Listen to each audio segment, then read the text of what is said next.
Britain. But the Lord stopped me. I was gonna say British. I was like, I don't care, whatever. The people who sound like they have mental problems, their weird accents. You don't have hood genetics. No, I don't. I'm from Texas. I know there's like ghetto parts in Texas. I was, I guess, the more middle class part of Texas. I'm not hood enough.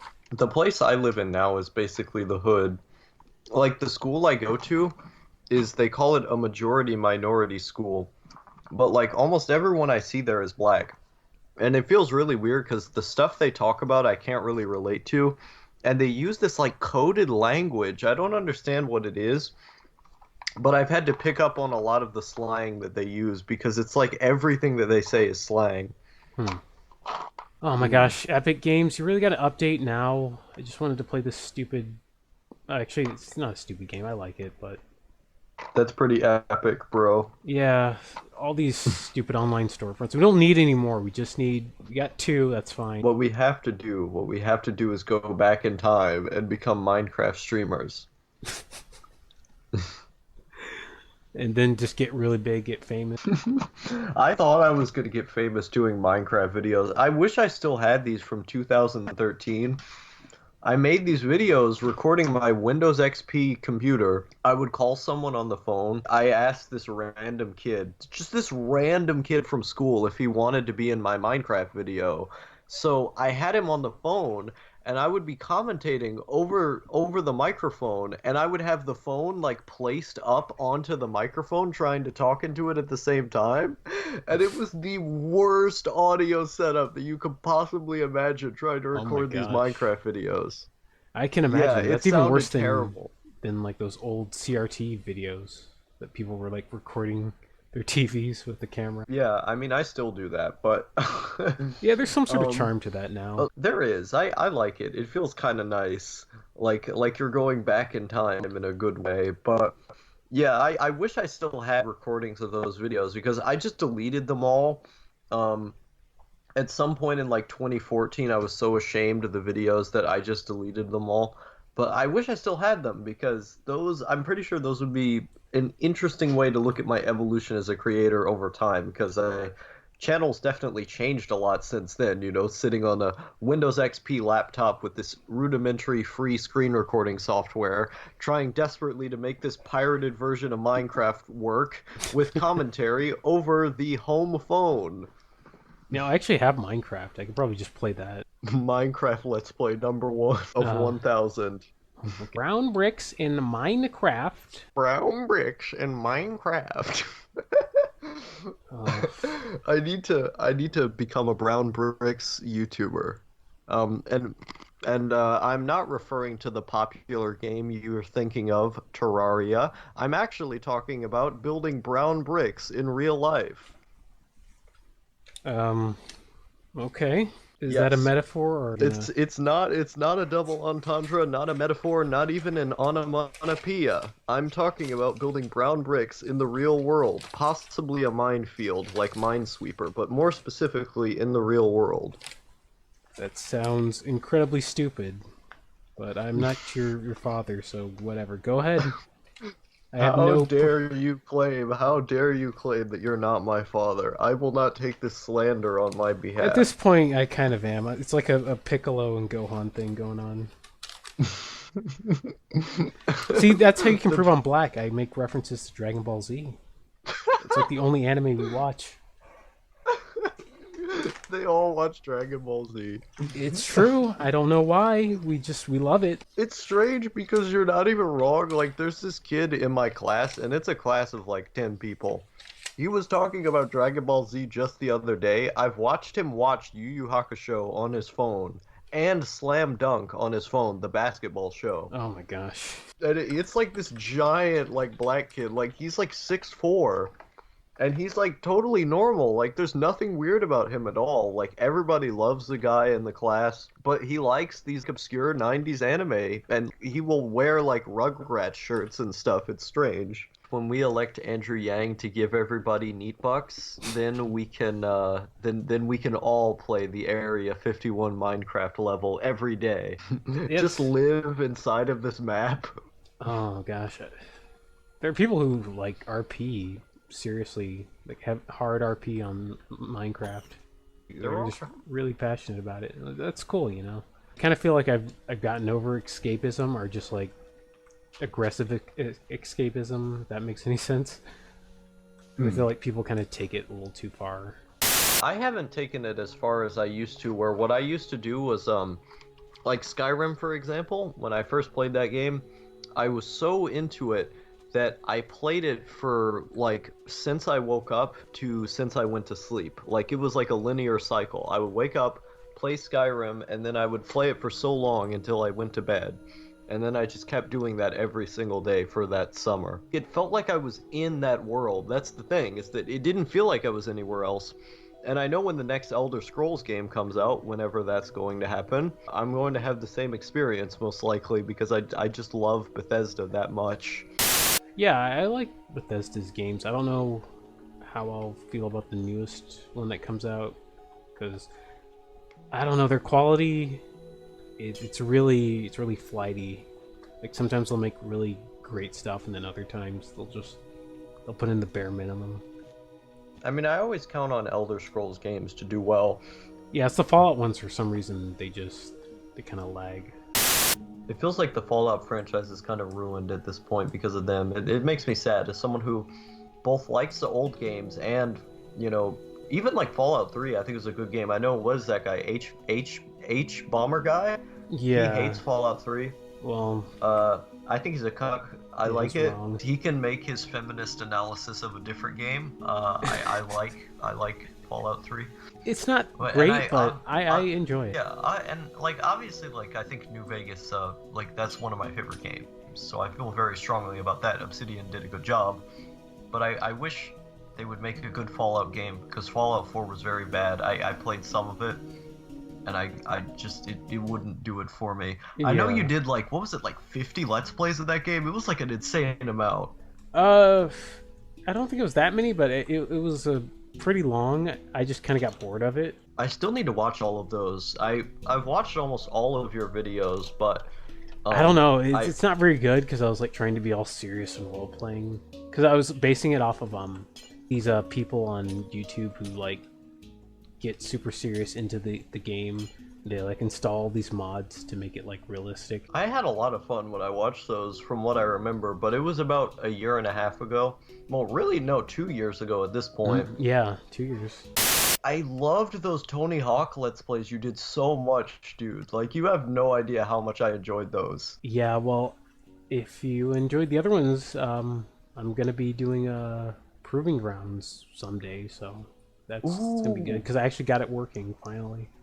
I actually took the time to look up what was wrong with it. That's gonna be great. Yeah, no, I honestly, like, sometimes I think about those old Tony Hawk videos you did, and I get inspired to make my own Tony Hawk Let's Play series again.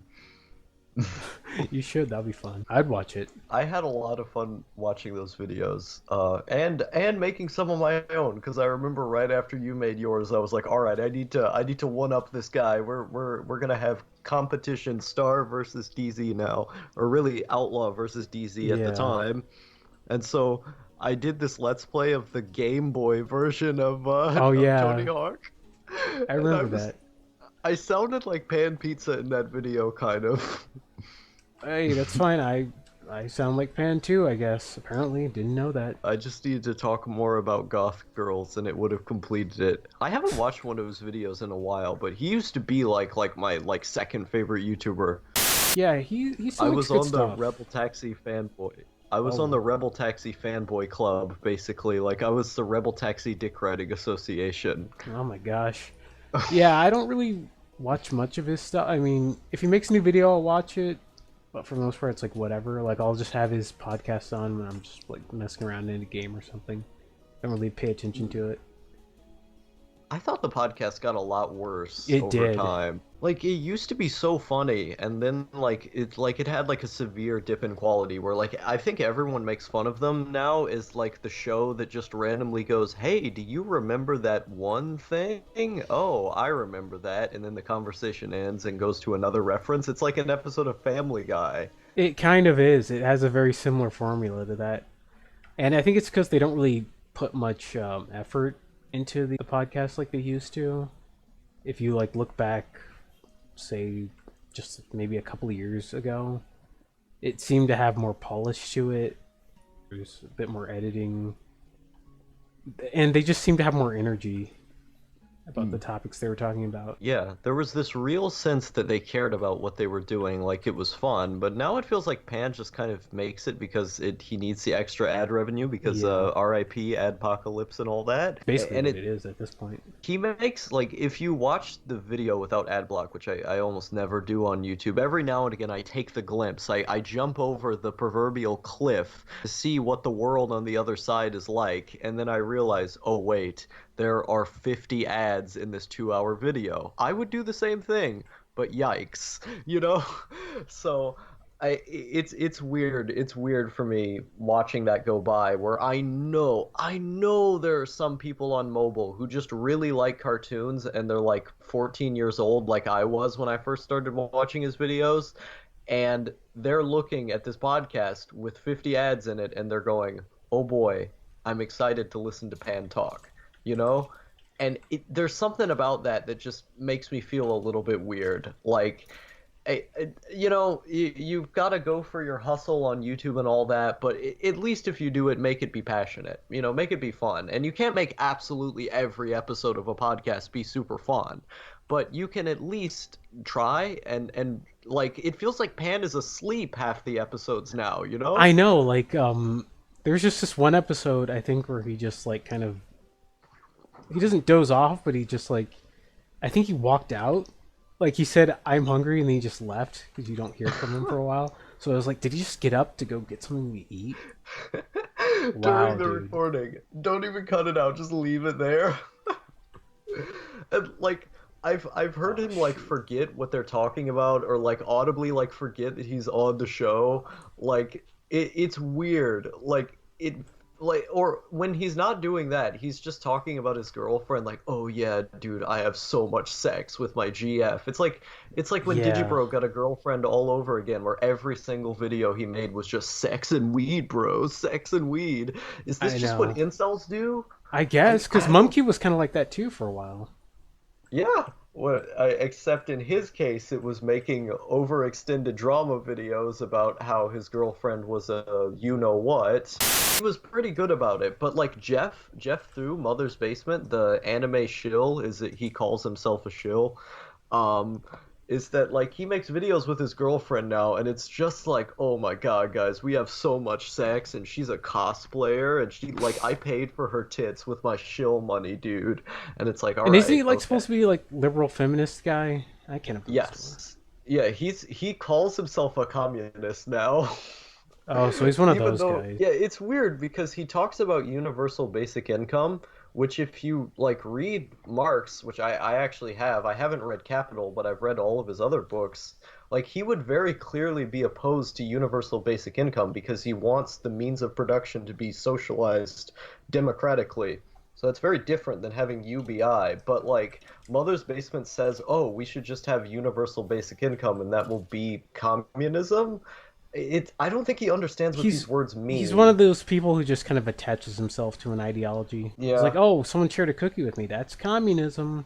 It's like basically everybody on Twitter nowadays. Because, you know, millennials don't know how to read. Millennials don't know how to read. That's pretty base. That's what my boomer dad told me. These millennials on Twitter, get them out of here. It's funny because I saw Barack Obama recently say that that like he used the words left-leaning side of Twitter, and I thought, why is he saying this is the president of the US? He just said left-leaning side of Twitter. I thought that was so funny. I think even he's kind of embarrassed about, you know, I guess the left side of YouTube, or not YouTube, Twitter. Yeah, he like came out from his rock, his hiding place that he, you know, every now and again he comes out to say peekaboo to the masses, and this time he came out and said, "Peekaboo, you're not canceled," and then went under. He went under his hiding again, under his rock. It was very nice. Yeah, and people got upset about that. I was like, calm down, guys. Did they? A few people did. Some people were okay with it, but I think certain, I guess, liberals, some of the more far left people were like, "Oh, Obama didn't get to where he was with this just compromise. He was all about yes, we can." I'm like, okay, are they gonna try to cancel? Are they gonna try to like go against Obama, their messiah? We can cancel Obama. I mean, I personally canceled Obama because he did a lot of really like bad Oh, war he did. crimes and Yeah, stuff. he did. And for some reason, he got away with it because he's a black guy. He's a clean cut black dude. Everyone He's loves a him. Muslim, guys. Come on, he's a Muslim. Uh, yeah, the cult It's of weird. personality around him is just like really creepy. It was funny. We were in the storage unit the other day, and I randomly found this burned DVD disc with like YouTube videos burned on it from 2008 that my dad made that said Obama rules on it, and it Oh, said 2008 on it. So I was like, wow, this is 11-year-old burned I DVD disc know. with YouTube videos. That's embarrassing, and that's coming from me, the chief priest of embarrassing. I am the commissar of the High Court of Cringe. Nice. I didn't want to say cringe because I was like too overdone, but like, yeah, whatever. Probably should have just said cringe. Cringe Cringe has made a comeback. I don't understand what that's about, but I hear everyone saying based and cringe now, where I like that know. was kind of it was kind of like the thing that the 13-year-olds on R9K said, because there's multiple factions on R9K, as a connoisseur of R9K culture, as a well-read scholar of the 4chan board known as R9K, I can tell you, cringe was not something that like the members who were taken seriously said on the board for quite some time. And now based in cringe has become part of the popular lexicon for people who I thought were supposedly against that. Like there's the meme, they say, "Oh, it's 4gag, all the kids are on R9K. Pools closed, guys. No kids allowed." Like that's what people say in spaces where they don't like people who go on 4chan R9K. But now they've kind of started adopting the language of the most cringe-worthy, supposedly for the longest time, sections of that image board, or of that board rather. And it's strange. It's really, really strange to me that's the point where we're at, because I've seen these guys rail against those words, not based so much, but I've seen these guys rail against like cringe constantly. It's something 14-year-olds say, blah blah blah.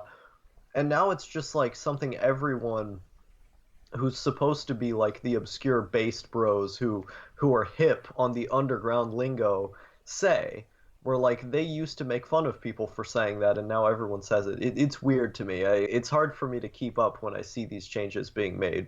Yeah, it's moving really, really fast, and I've just kind of tuned it out. Like Mm. occasionally, I'll poke my head in, see what's going down, but it's like otherwise, it's just like no, I don't want any part of this. Yeah, it seems like it moves faster now than it ever has. I still haven't gotten over the Jeffrey Epstein didn't kill himself meme. Like, where did that go? I wanted to share more based memes about how Hillary Clinton killed Jeffrey Epstein. I was still on that, and then everyone moved on to like something like the next day. Like it Yeah, was then it the was OK next day. I'm Boomer, not even kidding. and then people Yeah, ran then it that was into the okay. ground. Because it was like this random, like 25-year-old member of parliament in a country no one gives a shit about said, "Okay, boomer," Ugh, uh, I hated and that it so was much. I was like, the meme's dead now. We've killed it. yeah, a member of parliament said, "Okay, boomer." It's weird. That's why you That, don't that take Britain, whatever the frick it's called, seriously. I was gonna say a bad word for a second, Britain. but the Lord stopped me. I was gonna say British. I was like, I don't care, whatever. The people who sound like they have mental problems, their weird accents. Oh well, governor, I like to talk about cheese. No one cares. You're not charming. You're not sophisticated. You're a bunch of weird pedophile people. I don't like you. You need Jesus. I'm glad that the Muslims are taking over. It's great. Can't blame me. I'm about to go eat me some cheese. Can't blame me. It's just Wallace and Gromit. That's the first thing I could think. That's right, Great Britain. The best thing that came out of your country was some stupid claymation and some stupid show about a time traveling homosexual. I don't know. A Doctor Who's overrated. No one likes it. It's just for basic bitch millennial women to talk about. Hey, I proudly identify as a basic bitch millennial woman. I'll have you know. As long as I'm allowed to like Doctor Who. Creature Comforts was a good show. I like that one. Did you ever watch Creature Comforts? I have not. It was made by the Wallace and Gromit people. Oh, really? Yeah. Because I like Wallace and Gromit. It was a great series. I think you would really like it. It has very much like the slow, kind of dry sense of humor that both of us tend to identify with. It's good. Good stuff. I wish claymation would make a comeback. Unlike British people's existence, Yes. I wish claymation would make a resurgence in the world, because it has so much creative potential that has not even been tapped into. Like in the modern era with modern cameras, think of how much we could do with claymation. And we have Leica, I think that's what it's called. Yeah, Leica Studios, But I where don't every single one of their movies is a box office failure, but they keep making them because the guy who runs the studio is the son of the guy who runs Nike. It's amazing. I know, it's so crazy. It's nepotism at its finest. The one time when nepotism was good. See, I wish like Trump Jr. was into like homebrew NES games or something, and we could just get like NES games made on a mass scale. I would vote for Trump if that happened. Hey, I would too. That's not even a joke. Depending on who they put in, I probably will vote for him. I mean, I live in Kentucky anyway, so it doesn't really matter. Ride the horse. How do you tame a horse in Minecraft? Star. Brown brick. Use your zoomer knowledge. I'm opening my third eye at this moment. I'm channeling the zoomer energy. I actually have no idea how to do this. Okay, that's fine. I didn't want a horse anyway. Because I can run super fast. Super fast. Super fast. I'm going super fast, bro. You see it right there? I'm going super fast. Pizza time. I like pizza. Do you like pizza? More specifically from Spider-Man. I do. It's my Me as favorite well. kind of pizza. Pizza time is my favorite time of the week. Yeah, pretty much at this point. Spider-Man 2 was a good video game. Spider-Man, the Sam Raimi Spider-Man movies are probably some of the best Spider-Man movies. I actually don't like the Sam Raimi Spider-Man movies. I just like the video games that came out of them. More specifically, Spider-Man 2. I don't like the first game. I own the first game. It's really boring. But the Spider-Man 2 is like an open world. It's like an actual open world web. Yeah, I played a little bit of it. It's really good. I need to actually play it, like finish it. Yeah, you do need to finish it. It's like one of the best games in my opinion. They made a new game that's similar. What was it? The Amazing Spider-Man PS4 game. Or I think it was just called Spider-Man, but yeah, I've seen that one. That one looks good too. Yeah. It doesn't have as much of an open world thing going on though, but the web slinging mechanic I've heard praised in a lot of depth is that people really like how well they did the web slinging. I want to play that. I played the new Spider-Man game at my neighbor's house when I'm babysitting him. And I don't play it for very long because he always takes the controller away because he's like a little kid. But when I've played it with him, it definitely is worth it.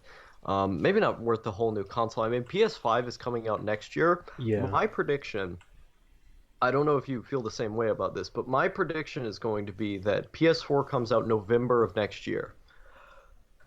I don't know. I guess. Because that would be like perfect for Christmas. Yeah, it would be the holiday season. Software developers would have enough time to make games by the time Christmas comes around. They'd have enough killer apps, and they like releasing it around holidays. And the thing with consoles is that, like, the 10-year-long cycle that the PS3 and the Xbox 360 and the Wii had was not normal for video game consoles at all. Like, if you go back through the history of game consoles, you've always had 5 years go by, a new console comes out, or 5 to 6 years. Yeah, sometimes around that time. 4 to 6 years around that level.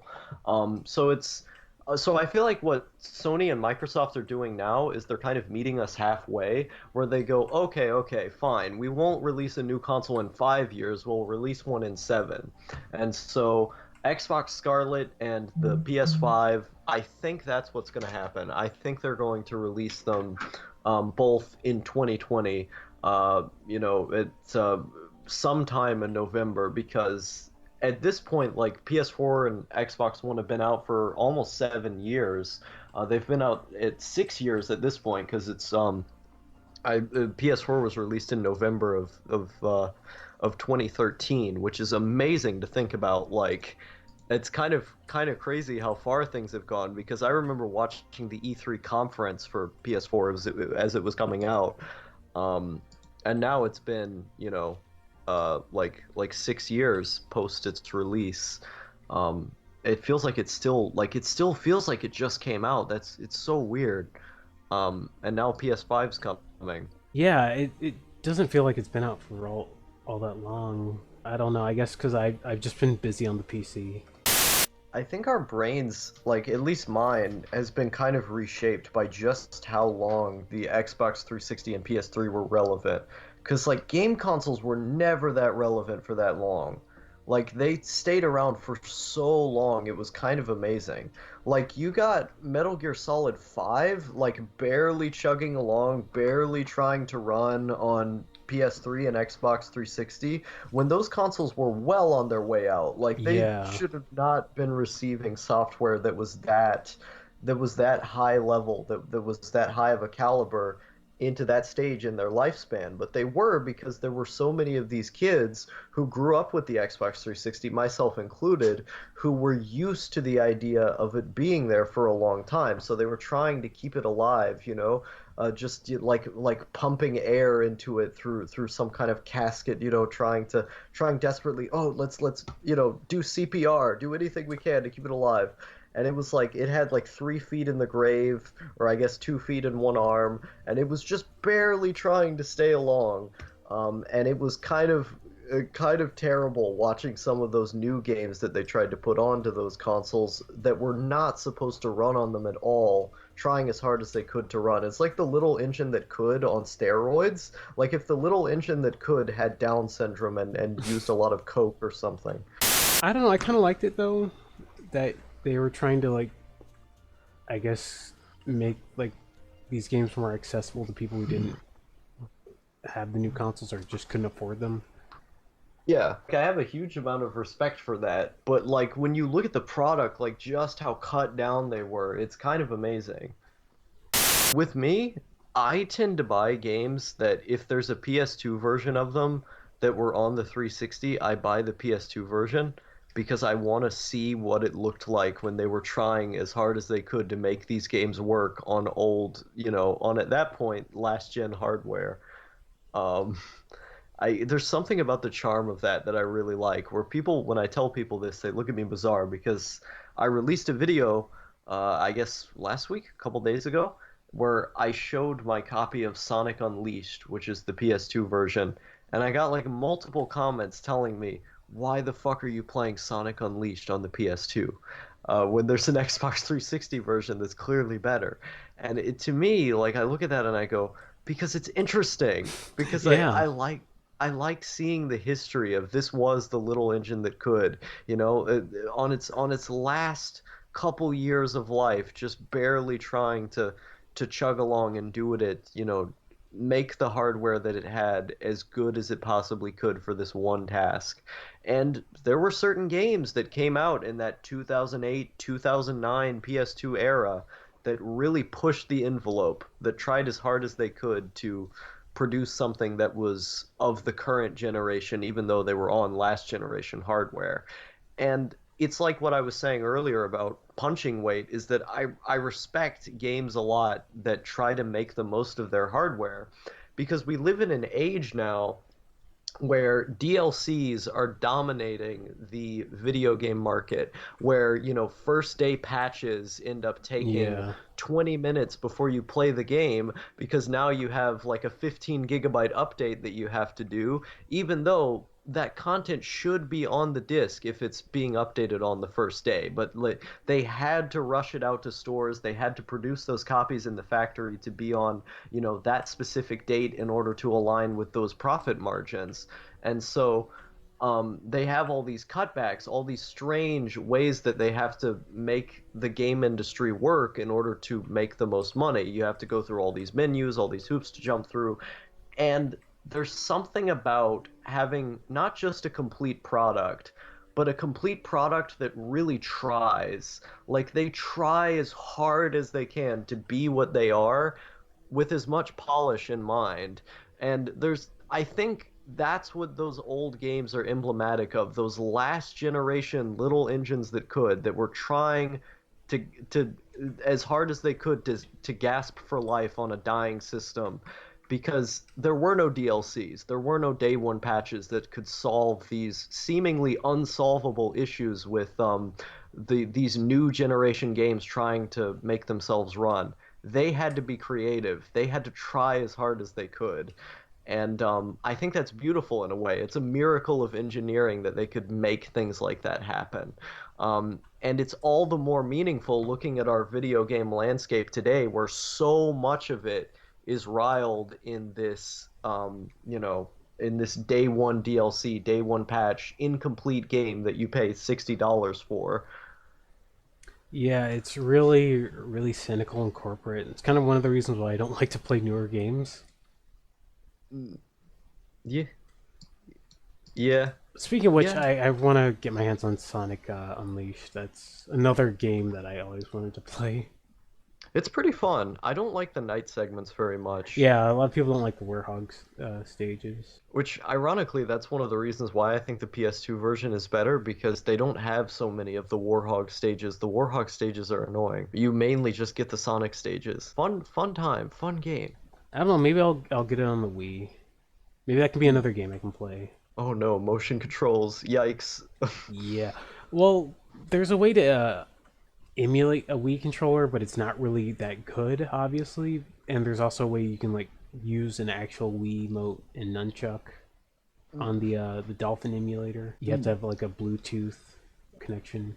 Yeah, I remember seeing something about that on a YouTube video. It seems really convoluted. Fortunately, I'm gonna have to figure it out if I want to play a Proving Ground, because there's no choice for like regular controls. You can only use the motion controls.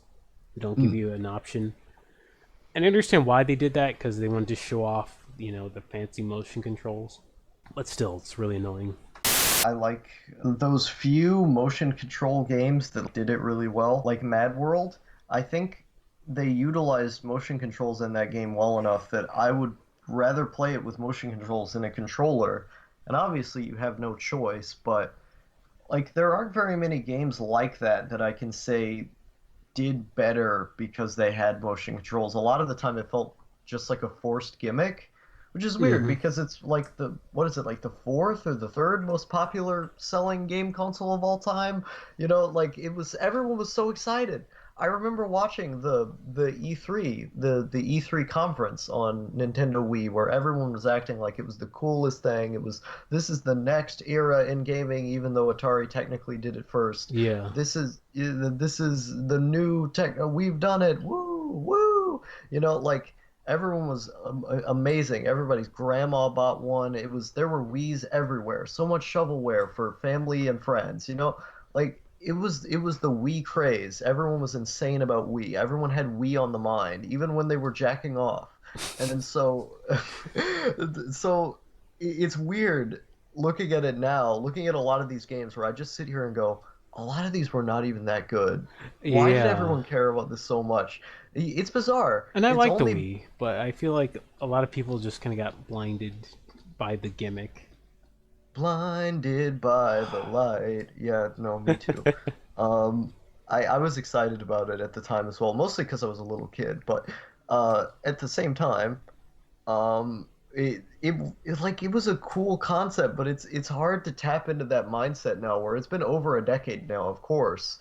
And looking back at like the world that created the Wii and the perception surrounding it is hard to look back on, because the world has changed so much. And that's kind of why I love archiving the past and going back to these old things because it almost feels like you're partaking in a piece of history where like you're a different person now, but you can kind of feel yourself stepping into that era a little bit. It's almost like you have a slice of the past in your hands using those motion controls. So even though I kind of hate them, I don't mind them because it feels almost like I'm using a piece of history. Yeah, I can understand that sentiment. That being said, I still would have preferred more games that just used regular controls. Me too. It's always good to have the option. That's why I like the fact that Nintendo Switch lets you use a GameCube controller now. Whenever I get a Switch, I want to play the games that way. How long do you think the Switch is going to last? That's a Because good like question. I feel like this console could never end with like it just feels like the perfect design. What comes next, you I know? know it's yeah, I don't know where would they be able to go from here. Like I think it'll last probably like maybe 20 years, maybe even longer. yeah, unless like the world radically changes, because I look at this console and it's like it has all the handheld games, it has all the console games. You can use your controllers, you can use the little tablet thing as you want to. It like all the features like succinctly work together. And so I couldn't see it progressing beyond that. It just feels like it has the perfect design, the most comfy design. Like if you go on the V board on 4chan, people are constantly making these comfy Switch threads where they're just posting pictures of themselves with their Switch, just having fun. And like people love it. It's like what the Wii was supposed to be, but lasts longer than like 5 minutes. That's how it feels to me. Yeah, I think they kind of took a step back.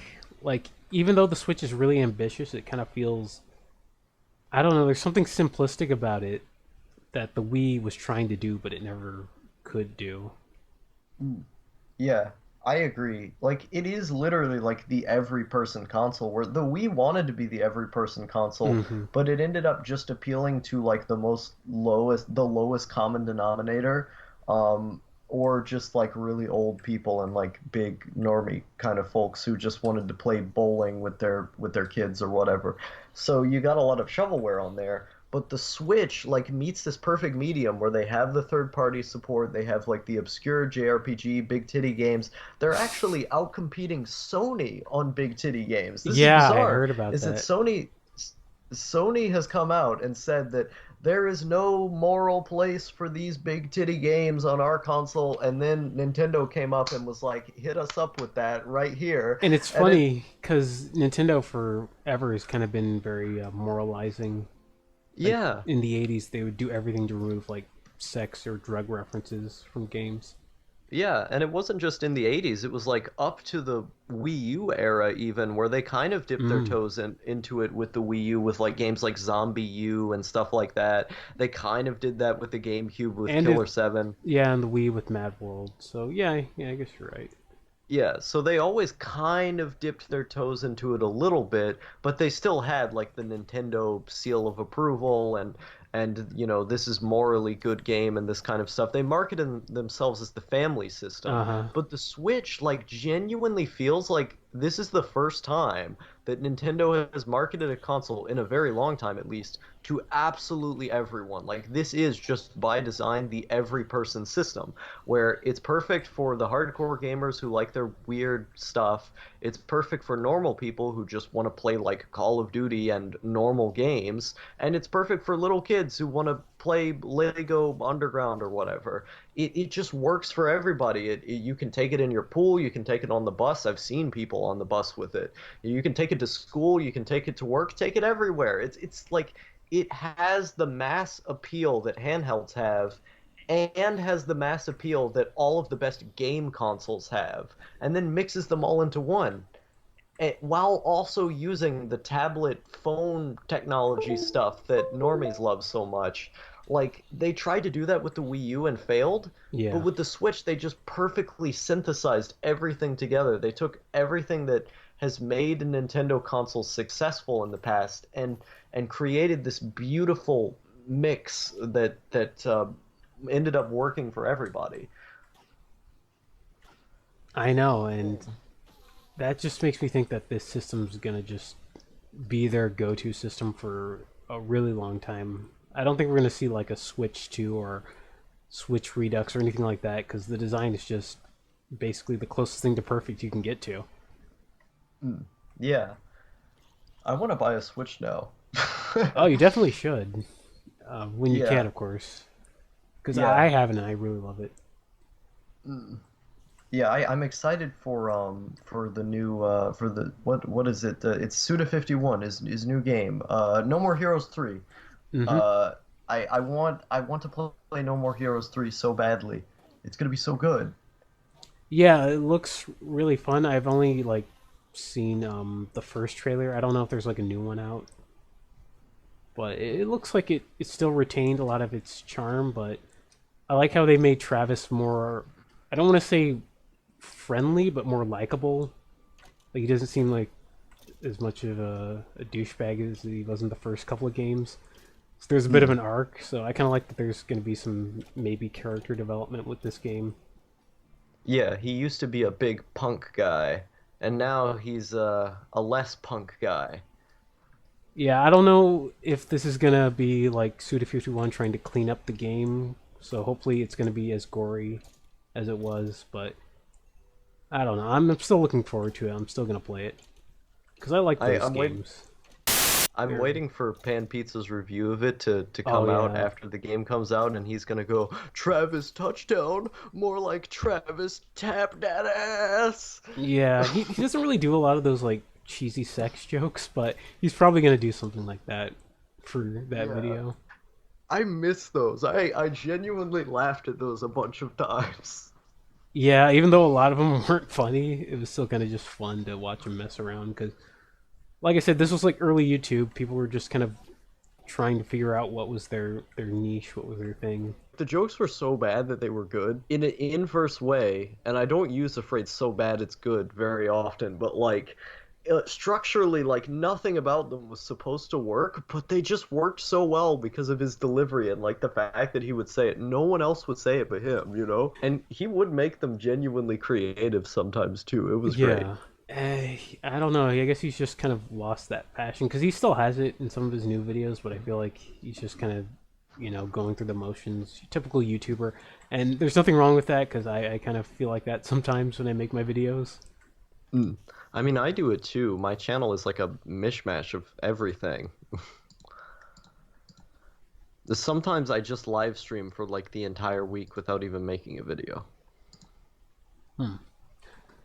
Do do do do do do do do do do do do I'm getting do kind of bored of do. Minecraft. What else should I play? See, how long have I been streaming actually?